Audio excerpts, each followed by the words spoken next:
What if jealousy wasn't revealed by anger, but by a simple question? Here's the uncomfortable truth. Jealous people almost never say they're jealous. They don't announce it. They don't wear it. Instead, they hide it inside questions that sound polite, words that sound caring, and smiles that carry silent comparisons. Friedrich Nietzsche once wrote, "Jealousy is the shadow of wounded pride." And shadows are hard to see unless you know where to look. In this video, we decode the 5 questions jealous people almost always ask, and more importantly, what those questions reveal about the psychology behind them. 1.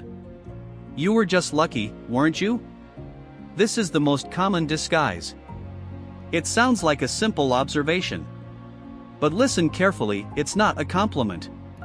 It's a reduction. You earned a promotion after years of effort. You got lucky with your boss. You built something from nothing. Good timing, honestly. What's really happening? The jealous person cannot accept that your success is deserved, because if your success is deserved, their stagnation becomes their own fault. So they rewrite the story. They replace your discipline with coincidence, your sacrifice with circumstance. It protects their ego. But it costs you your truth. Don't let it. 2. Are you sure it's going to last? This question wears a mask of concern. It sounds like wisdom. But what it really carries is an anticipation of your failure. New relationship? These things fade, you know. New business? Markets are unpredictable. Physical transformation? Most people can't sustain it. Nietzsche understood this deeply. He observed that human beings often suffer less from their own pain than from witnessing someone else's joy. Your stability becomes a mirror they don't want to look into. So they fog it with doubt. The jealous person doesn't predict your future. They project their fears onto it. 3. How much do you earn, exactly? Money makes jealousy specific. Numbers give jealousy ammunition. This question isn't curiosity, it's calculation. The jealous person is running a quiet equation: am I above or below? And depending on your answer, 2 things happen: either they minimize it, well, cost of living is high there, or they go silent and change the subject entirely. Both reactions reveal the same thing. They came looking for a gap they could exploit, and your success didn't give them one. Constant comparison is a slow poison. But for the jealous person, it is an addiction they cannot put down. 4. Aren't you afraid of failing? This one is subtle. It sounds like advice from someone who cares. But trace it back to its roots, and you'll find their fear, not yours. The jealous person hesitates.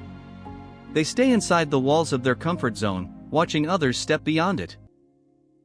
And when they see you move, when they see you dare, something inside them cracks. So they convert their paralysis into a warning. Aren't you afraid sometimes means, I would be too terrified to even try. Nietzsche spoke of self-transcendence, the courage to become who you are, fully, without apology. Jealousy rises most intensely against those who actually do this. Not because they want to stop you, but because you remind them of what they haven't started. 5. Why you?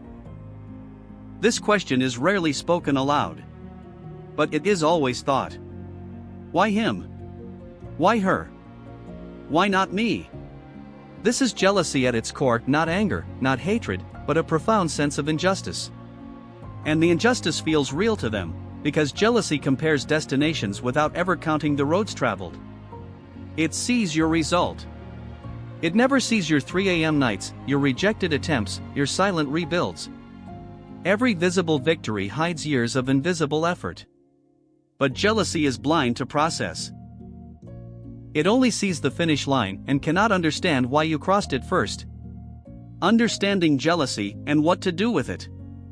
Here's what changes everything: jealousy is rarely malicious. More often, it is a symptom of someone who has lost faith in themselves. A person who is deeply aligned with their own path doesn't feel threatened by yours. But someone fragile, someone insecure, perceives your success as a personal message. A message that says, you should have done more. That's why these questions appear. They're not really about you. They're an attempt to restore internal balance, to shrink the gap between where they are and where you are, not by rising, but by pulling down. Understanding this doesn't mean you accept it. It means you see it for what it is. When you encounter these questions, here's how to respond. Don't over-explain yourself. Don't shrink your wins to protect someone else's comfort. Stay calm. Stay grounded. Set a boundary if the behavior becomes a pattern. And then, keep moving. The most powerful response to jealousy is not confrontation. It is undeniable progress. Why this matters more than ever. We live in an age of constant visibility. Every win is posted. Every step forward is seen. Social comparison has never been louder, and modern jealousy has never been more amplified. But here is what this awareness gives you: the ability to separate genuine support from subtle sabotage. The ability to protect your energy without becoming bitter. The ability to keep building even when the questions come. Remember this: jealous people will not say "I'm jealous." They will ask questions that minimize, questions that doubt, questions that quietly compare.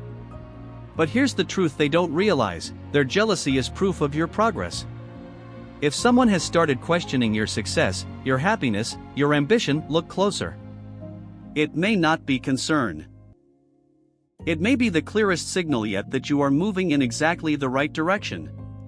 As Nietzsche understood, your mission is not to make yourself small enough to reassure others. Your mission is to become, fully and completely, who you are.